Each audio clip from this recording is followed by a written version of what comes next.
Don't scroll, listen with your full heart now. You have exactly 2 hours, and this message is for you and you alone. I'm speaking as a calm voice in the corridor of the moment. This is not panic, it is preparation. This is not a threat, it is mercy arriving on a timetable. Picture a small lamp in your hand, steady, warm, and imagine an elder presence beside you reminding you that there is still time to set things right. Archangel Michael's tone is not thunder now but the hush of someone who carries a tender authority. Attend, he says, and prepare the table of your heart. In these next 2 hours you will be asked to do 5 gentle things that will change how the next season of your life opens. Nothing dramatic, nothing unsafe, just honest, adult steps that protect your peace and align your home, your mind, and your spirit. First, breathe and center. For the next 60 seconds close your eyes and place one hand over your chest. Breathe in slow and deep, and whisper, "Lord, steady my hands." This first minute is the anchor, do not skip it. Second, gather the small things that matter, your phone charger, your glasses, a small notebook and pen, and a photograph that reminds you who you love. Place them on a table within reach. This small altar is your practical prayer. Third, check a single piece of paper right now, a contact number for someone you trust. If it's not written down, write it now. Not many numbers. 1. Someone who will listen without fixing, someone whose voice is steady. Fourth, find a Bible, a hymn, or a sacred verse. Open it and read one line slowly, let it sink into you. If you don't have one, type a short verse into your notes app. Be still, and know, let those words prepare you for clarity. Fifth, ask the question you have been avoiding and write the first honest sentence that comes to mind, not for anyone's judgment, only so your soul can move from fog to light. Each of these acts is small, but done in order and with intention they become a ritual that shelters you.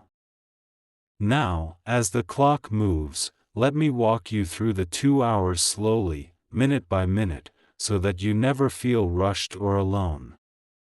The first 20 minutes are for grounding. Finish your cup of tea, sit by a window if possible, and let sunlight touch one part of your skin. We are physical beings and light heals the body's small alarms. During the next 20, you will place anything that causes you shame into a small box or drawer, not as punishment but as transfer. Speak to it aloud. I leave this here for repair. The action of setting it down moves energy. It signals to heaven and to your own heart that you are willing to change the habit that keeps replaying the old hurt. At the 40-minute mark, call your one trusted contact. Don't ask for solutions, only say, "I need you to hear me for 3 minutes." Practice saying what's true and then listen. Silence is where the clearest replies arise.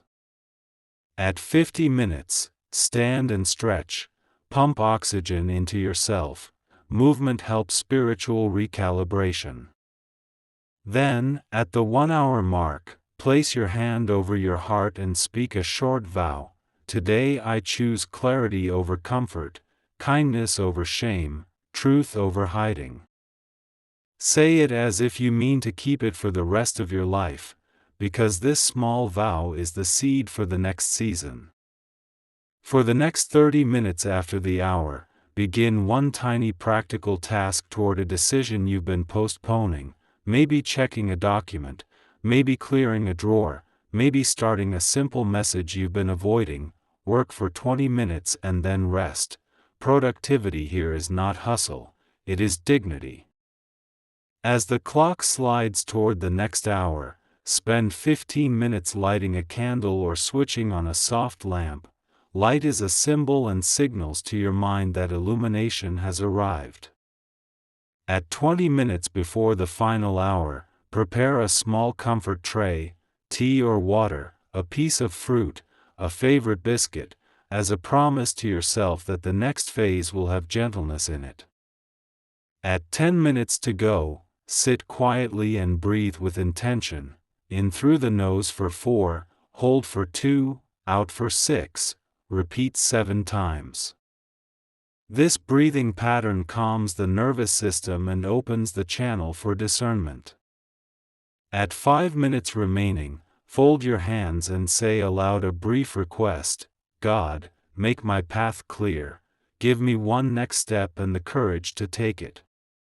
Pause, listen for the small answer, and write the first word that appears. That one word is likely a direction. Treat it as a compass, not a dictator. When the final minute arrives, read back the honest sentence you wrote at the start, let it be revised by the calm that you now carry, and then say, I will act on this. Speak it out loud and feel how sound anchors resolve into the body. Archangel Michael's last counsel in those final seconds is always the same: move with mercy, toward others and toward yourself. Remind yourself, you are not being removed from life, you are being prepared for a better role in it. If decisions must be made later, make them slowly but make them. These 2 hours form a ceremonial hinge, one small morning's work that flips the door to a different season. Throughout this whole sequence, remember the Bible's quiet promise that keeps older hearts steady: the Lord gives strength to His people, the Lord blesses His people with peace. Let that verse be the pillow beneath your courage. And if fear creeps in, name it. Say fear aloud and then say what you will do anyway. Naming both frees energy for movement. You'll be surprised how often fear dissolves into action. Now, a few practical notes for those watching who are 55 and older, who carry decades of memory. Your wisdom matters more than your speed. You do not need to fix everything today. You only need to take one faithful step that respects your boundaries and your dignity. If you need to inform family, tell only the one person you trust most. If you need professional advice for finances, choose the certified contact on your paper. Avoid decisions based on pressure. Protect your privacy. Close doors, lock and use devices if necessary, and keep a small list of emergency contacts by your bed. You are not fragile, you are experienced. Use your experience as a shield. Above all, do this with faith. When the 2 hours finish, bless what you did and rest. Rest is not surrender, it is part of the covenant to keep what you activated. If a prayer helps, say this aloud: Lord, let my steps be true, let my heart be brave, let my path be gentle. Repeat it once and then trust. Finally, when you're ready, leave a quiet note for yourself in 5 days. How are you now? This small future check keeps resolve honest. I will close with a steady promise from the angel: action calms prophecy. The sacred did not create you to tremble, it created you to steward.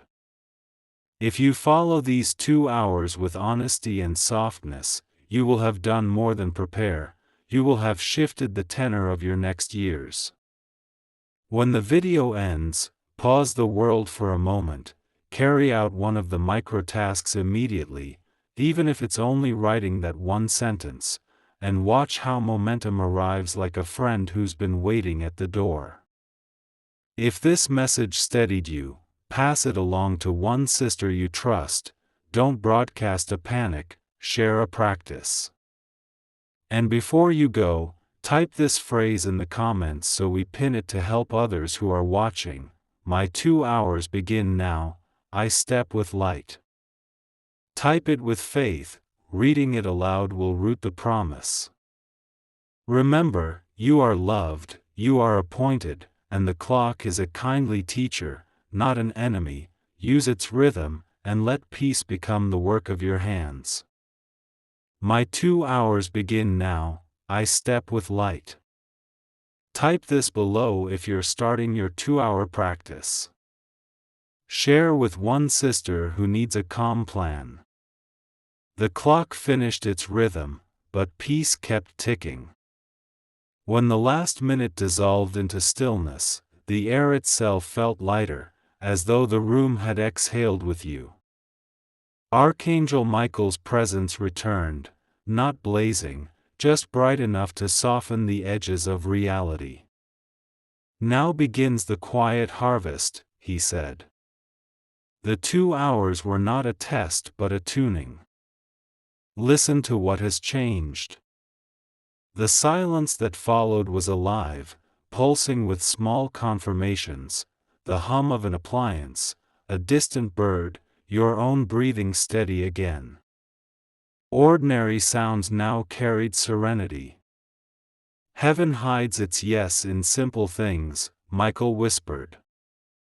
If you can sense calm where chaos used to live, you have already succeeded. He guided you to notice subtle shifts. The thoughts that once raced now walked, worries that shouted now waited their turn. This is restoration, he explained.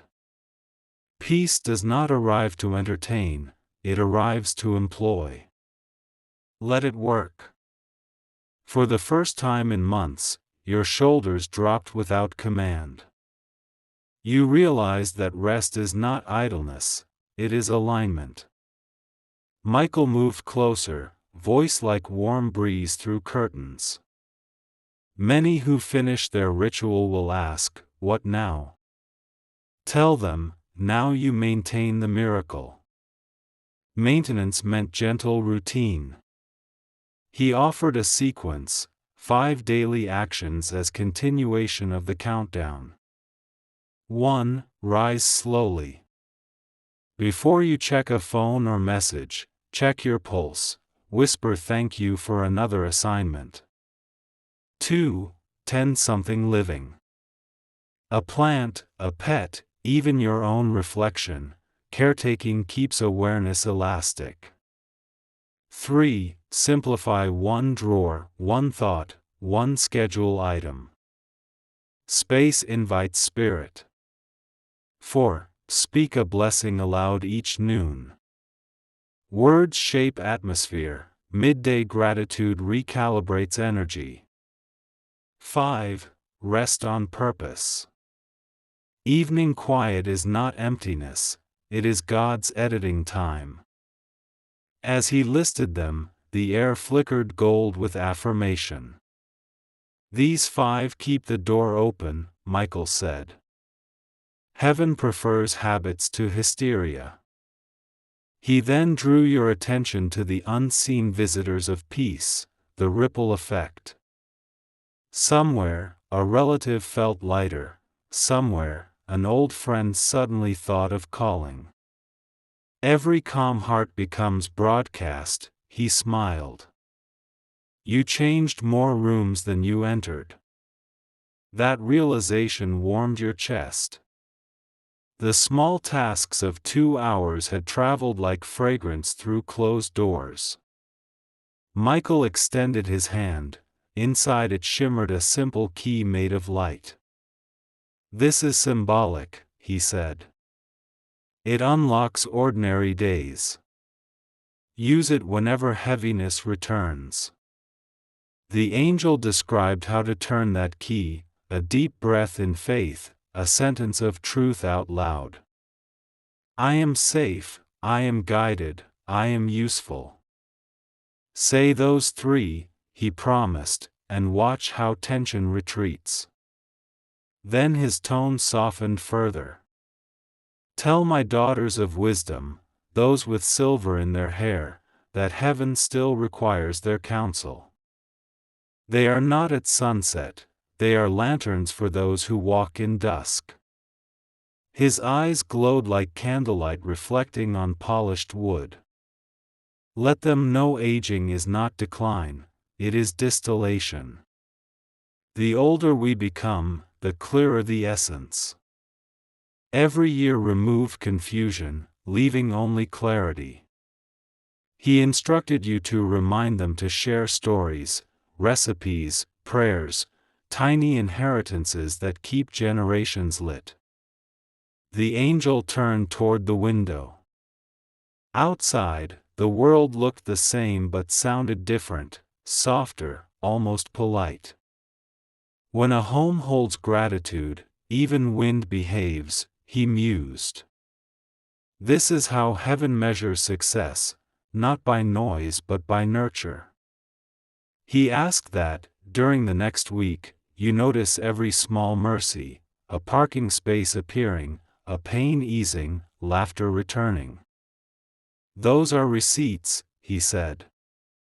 Proof that peace purchases joy. He offered a warning wrapped in kindness: do not rush to recreate the panic that purpose already replaced. Humans confuse movement with meaning. Let peace lead for a while. He showed a vision of clocks dissolving into gardens, schedules blooming into Sabbath. Time is not enemy, it is ecosystem, he explained. Treat it kindly and it feeds you. Michael then drew 3 symbols in the air: heart, circle, feather. The heart stood for compassion toward self, the circle for community, the feather for flexibility. Balance these 3 and you will never need another countdown, he said. He invited you to repeat them quietly each morning. Touch your chest, trace a circle on your palm, imagine a feather floating above your head. That small ritual keeps alignment alive. Before leaving, he spoke one last instruction: every evening, bless the day's smallest grace as if it were the largest. Gratitude upgrades memory. Then the room brightened, not from his departure but from realization. You no longer needed him visible to believe him present. The next dawn arrived as if rehearsed. Coffee tasted cleaner, sunlight lingered longer, and somewhere deep inside you, the 2-hour urgency had matured into timeless assurance. The prophecy was complete, yet its calm continued, spilling quietly into everyone you greeted. Heaven's countdown had become Earth's daily rhythm. If this chapter brought you comfort after your own countdown, share that calm, like, share, and subscribe so others find peace instead of panic. Comment this below. My countdown is complete, peace is now my pattern. Type it once with conviction, breathe deeply, and let today's quiet become tomorrow's strength. The morning after the countdown looked ordinary, yet everything breathed differently. The same sunlight that once glared now poured through the curtains as blessing. Michael's voice arrived not from the sky but from the quiet between thoughts. You have survived the night of noise, he said. Now learn the language of light. Every color seemed to speak: gold saying gratitude, blue whispering protection, green humming renewal. He explained, miracles rarely arrive dressed in thunder, they appear as permission to begin again.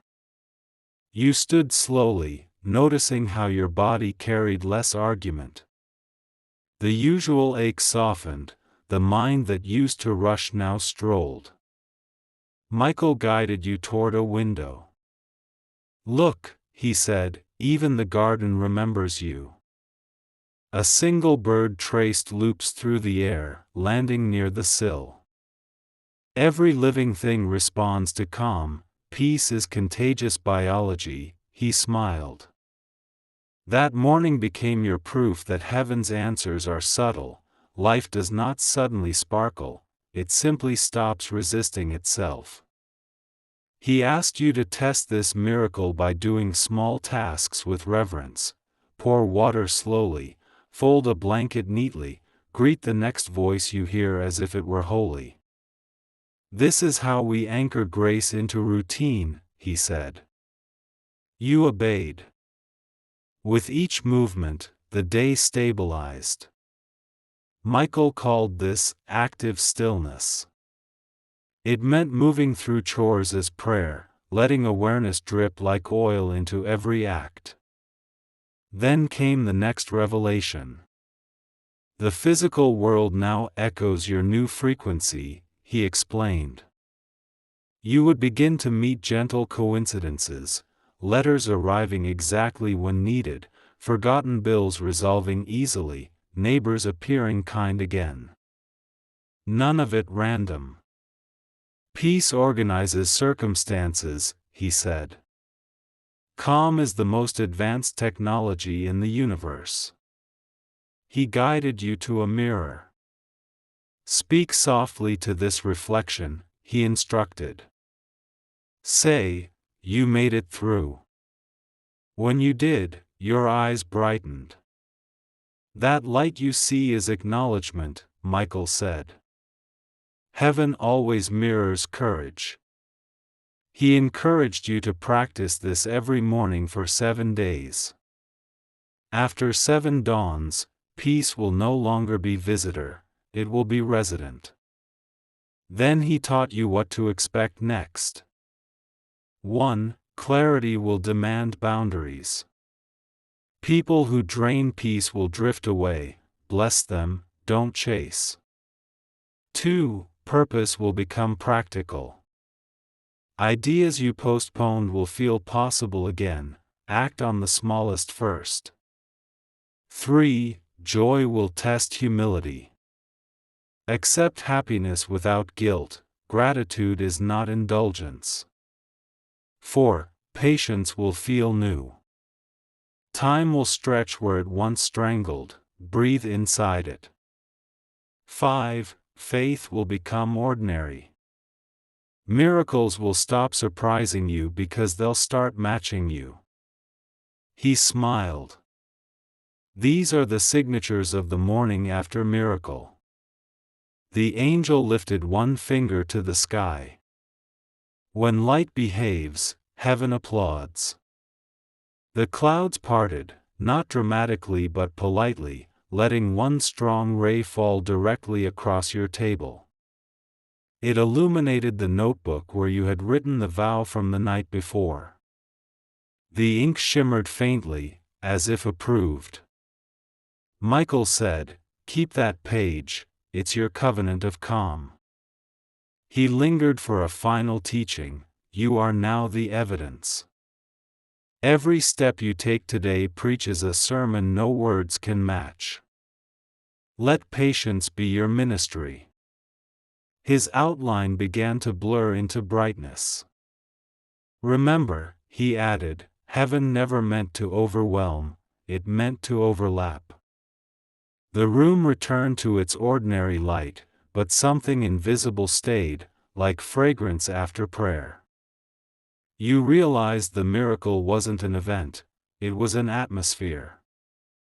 You were breathing proof of answered hope. If this message felt like sunlight landing softly on your heart, share that warmth, like, share, and subscribe so others discover the quiet side of miracles. Comment this below. I live in the morning after miracle, peace is my routine. Type it once with calm conviction, then look around your own room, notice how the ordinary just turned sacred. The 7th sunset had barely dimmed when a soft brightness returned. You woke before dawn, not from noise but from quiet invitation. The clock read 4:44, numbers that felt like angels arranging rhythm. Michael's presence was already near, calm as candlelight. This is the 8th morning, he said. The day beyond the week, the breath beyond the prayer. What has been planted must now begin to bloom. He asked you to sit beside the window. Outside, the sky shimmered between silver and rose, the color of completion meeting renewal. You are standing where endings lean into beginnings, he said. Heaven calls this threshold. As he spoke, you noticed your reflection in the glass, older, yes, but peaceful, a woman who no longer apologizes for surviving. Michael smiled. Grace has aged you into wisdom. The lines on your hands are maps of mercy. He explained that on the 8th morning, heaven doesn't speak in commands, it speaks in confirmations. The proof of progress isn't excitement, it's steadiness. You have entered the era of unhurried miracles, he said. Now blessings arrive at the pace of trust. He guided you to remember each of the 7 colors: gold, red, blue, green, rose, silver, white, and to breathe them one by one until the air itself glowed around you. Then he placed a final hue inside your heart, violet, the color of wisdom and legacy. This 8th color blends them all, he said. It is the inheritance of the faithful.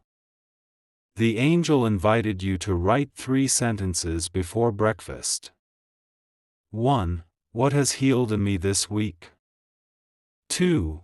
Whom can I bless quietly today? 3. How will I rest without guilt? He called these the 8th questions. Answer them once each morning and you will never lose your alignment, he promised. Then Michael spoke of a subtle reward that follows such steadiness: relationships ease, memory sharpens, and laughter returns in ordinary moments. Peace repairs the body in ways medicine can't measure, he said. He asked you to notice small comforts: the taste of fruit, the softness of fabric, the sound of your own humming. Joy is proof of obedience, he whispered.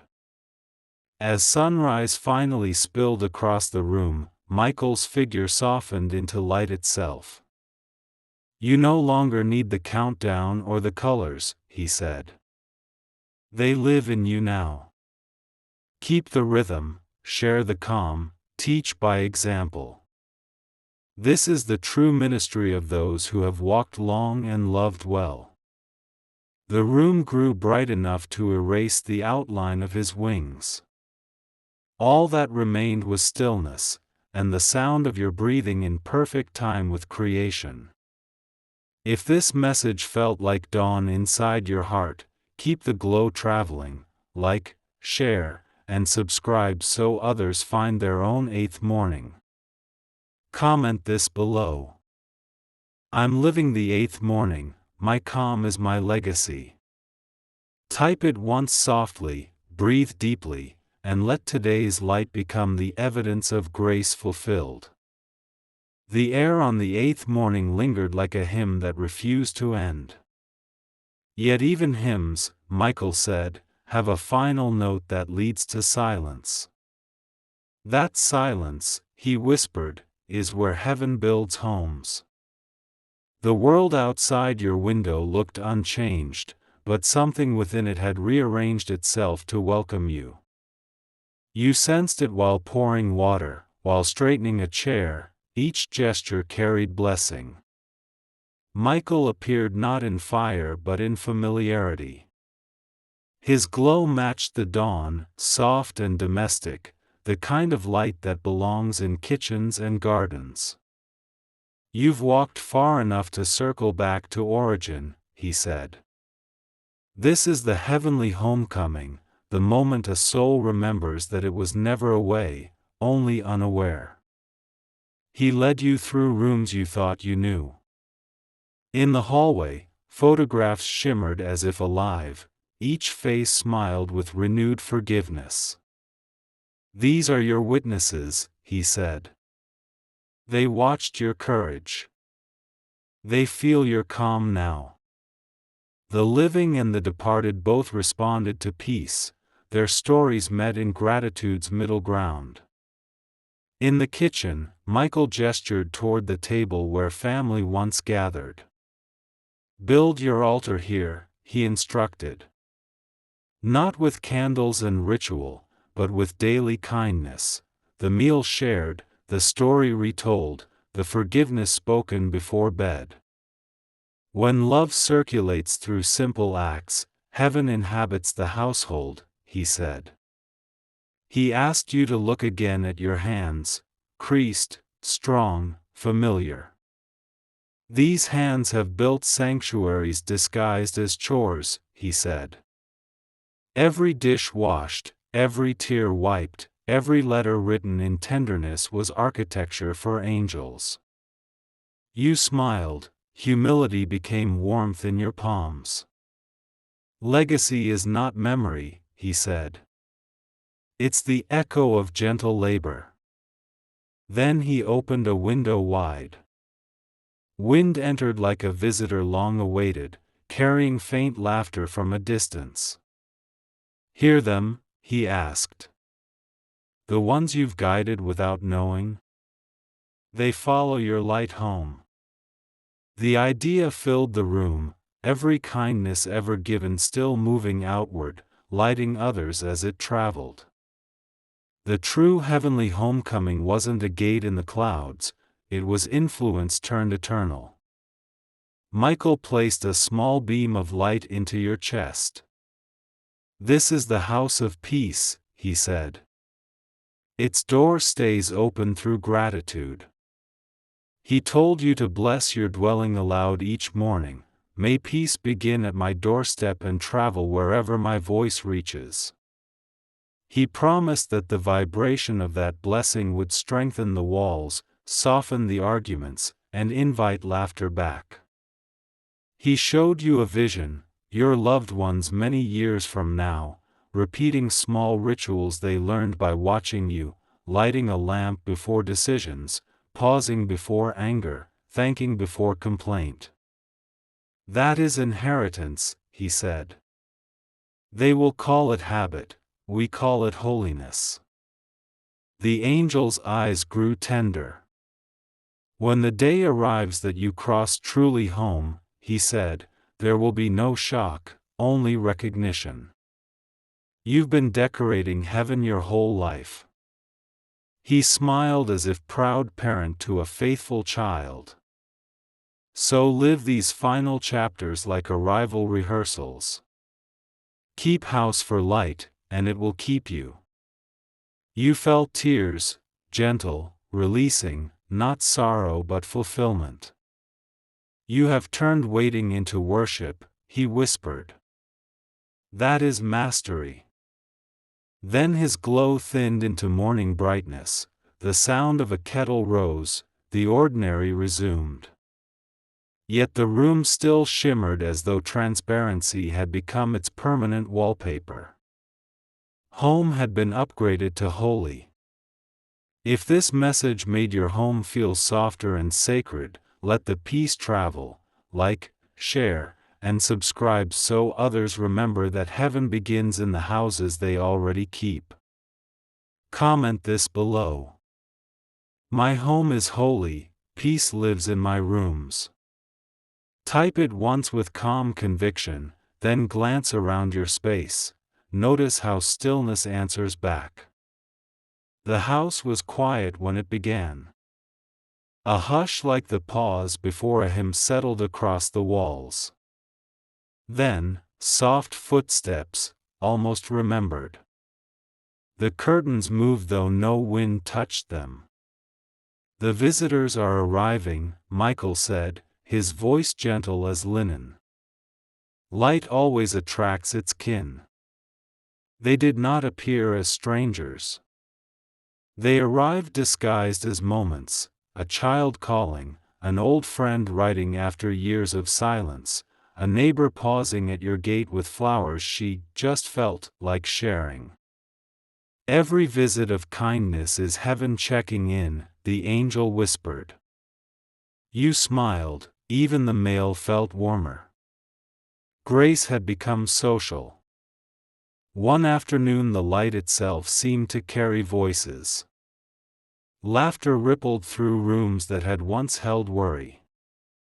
Michael explained, when peace takes root, it becomes invitation. Those still wandering sense safety and find their way here. Some who came were burdened, they left lighter. Some arrived silent, they left singing. You realized the miracle, your calm had become a doorway. Michael stood by the window, watching the comings and goings. You see now why you were trained for stillness, he said. Rest was rehearsal for reception. He showed you how to greet each visitor, with eyes that listen, with words that bless rather than advise. Hospitality of spirit is stronger than sermon, he smiled. He taught a small practice. Before anyone enters your home, whisper, peace precede them. And when they leave, whisper, peace follow. Invisible angels echo those words down the road, trailing calm like perfume. You tried it once and felt the air sparkle. That evening the neighbor who had been distant for years waved from across the fence. You're glowing lately, she said. You only laughed, knowing Michael would wink. He spoke again, visitors of light aren't only human. Watch for small confirmations, white feathers, familiar songs on the radio, the sudden scent of roses where none were placed. Each sign meant the unseen world visiting to celebrate serenity. These are love letters from the invisible family, he said. The days filled quietly. Teacups multiplied, stories unfolded, prayers overlapped. Every guest brought a reflection of grace, every goodbye left an afterglow. You noticed how fatigue faded faster, how laughter returned like routine. Heaven sustains what it sends, Michael whispered. One night, as lamps dimmed, you felt many presences, old friends, ancestors, angels, all woven together in warmth. Michael's voice surrounded you like comfort itself. Your home has become a lighthouse. Ships in storm steer by it. You saw, in vision, countless tiny lights moving toward yours across the dark sea of the world, souls seeking steadiness. Do nothing dramatic, he counseled. Just keep the lamp trimmed. You nodded, faith had become maintenance. At dawn he gave the final instruction for this chapter: when gratitude rings your doorbell, open wide. Welcome every blessing as visitor, and when it departs, let thanksgiving wave from the doorway. The morning sun slid across your table, gilding the cups and photos, everything looked quietly anointed. The visitors of light had arrived, and stayed. If this message filled your home with gentle company, let others feel it too. Like, share, and subscribe so more hearts learn to keep their lamps glowing. Comment this below. My home is a lighthouse, love visits daily. Type it once softly, smile, and look toward your nearest window. Notice how even daylight feels like a guest. Evening came like forgiveness. The sky poured honey over rooftops, shadows stretched long enough to look like memory itself. Michael stood by the window again, his light softer than before, edges blending into the sunset. Every dawn teaches action, he said quietly. But every dusk teaches appreciation. You felt the truth of it. The room glowed the way hearts glow when they've stopped needing to prove. He invited you to sit. The golden evening is not an ending, he continued. It is heaven's hour of review. He asked you to look back across your day and find 3 moments that held warmth, a kind word, a solved worry, a laugh you didn't expect. Name them slowly, he said. Naming is how gratitude turns into grace. As you whispered each memory, the colors outside deepened, amber melting into rose, rose into violet. See, he smiled. Light loves listeners. He explained that each grateful thought sends ripples through unseen rooms, strengthening bridges between hearts you may never meet. Michael pointed toward the doorway. The visitors of light have left you gifts, he said. On the table lay simple things, a letter, a folded napkin, a half-finished cup of tea, each carrying evidence that love had passed through. Holiness hides in half-finished things, he said. It reminds you that creation continues. He asked you to prepare the room for rest, straighten one object, dim the lamp, breathe slowly. Evening chores are evening prayers, he said. When you order space, you order spirit. You obeyed, and as you moved, a quiet joy swelled, the satisfaction of tending rather than striving. Then came his final teaching of the day. As the body slows, the soul becomes translator. The heart begins to speak the language of heaven, contentment. He described contentment not as settling, but as seeing. It is vision without demand, he said. To witness beauty without owning it, that is divine maturity. Outside, the first star blinked awake. Michael nodded toward it. That is your reminder that night is simply another shade of light. You will never again walk in darkness, you will only walk in deeper gold. You felt an immense quiet fill your chest. It was not emptiness, it was arrival. Every day you end in gratitude becomes a seed of tomorrow's peace, he said. Then, softer, when your mortal evenings are done, you will step into one final golden hour that never fades. Until then, treat each sunset as rehearsal. He smiled, the kind of smile that feels like warmth rather than sight. Rest well, keeper of light, he said. You have turned your house into heaven's neighborhood. And then the glow around him merged with the twilight until only peace remained. If this message wrapped your heart in calm, let it travel, like, share, and subscribe so more souls learn to greet their evenings with gratitude. Comment this below. I rest inside the golden evening, gratitude is my light. Type it once softly, breathe out slow, and watch how peace settles over everything you've touched today. Night folded itself around the house like a shawl.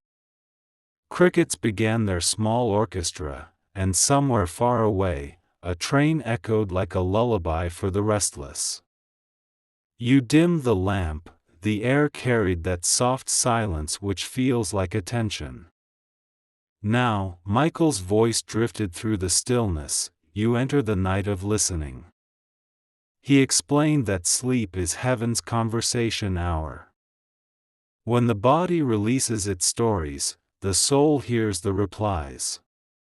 He asked you to lie back, hands on heart, breathing slowly until each inhale sounded like thank you and each exhale like I trust you. This rhythm unlocks the dream door, he said. Within moments, the ordinary dark began to shimmer. Faint lights, memories, prayers, fragments of laughter, floated above you like gentle fireflies. These are the day's leftover blessings, Michael whispered. They gather here waiting to be translated. He touched the air and the fireflies arranged themselves into shapes, a cross, a feather, a circle of hands. Every symbol you see tonight will carry message, he said. Do not chase, simply receive. He told you that in this listening night, 3 kinds of dreams may visit. Remembrance, visions of loved ones, not to haunt but to hug. Rehearsal, events that let you practice courage safely in sleep. Revelation, images that answer prayers you forgot you asked. When you wake, he advised, write down the first feeling before the first word. Feeling is the language of angels. Then the room glowed faintly violet, the color of wisdom continued. Tonight the soul learns what sermons cannot teach, that silence itself is sacred conversation. He smiled. The ones who listen in darkness are trusted with dawn. Outside, wind sighed through leaves, the house seemed to breathe with you. You sensed every sound, clock tick, heartbeat, night bird, as part of one great lullaby. Michael's voice became almost indistinguishable from it. Sleep now, not to escape, he murmured, but to integrate. Peace must rest to reproduce. A final vision formed above you, the entire week, colors, lights, visitors, evenings, all folding gently into one golden circle that descended and settled over your chest. It pulsed once, twice, then melted into your heartbeat. There, he said. Heaven installed permanently. You felt a warmth spread through every limb, the absolute assurance of protection. Nothing real can be taken from you, nothing loving will ever leave you. As you drifted toward sleep, his last words came like prayer itself. Rest, daughter of calm. You have turned time into temple. Tomorrow, wake not as survivor but as steward. The light will rise again, and you with it. Then everything settled into luminous quiet, even your dreams felt like home. If this message helped you rest deeper and breathe easier, share the calm, like, share, and subscribe so more souls learn how to sleep in peace. Comment this below. I rest within the night of listening, peace guards my dreams. Type it once softly, close your eyes, and let heaven finish the sentence while you sleep.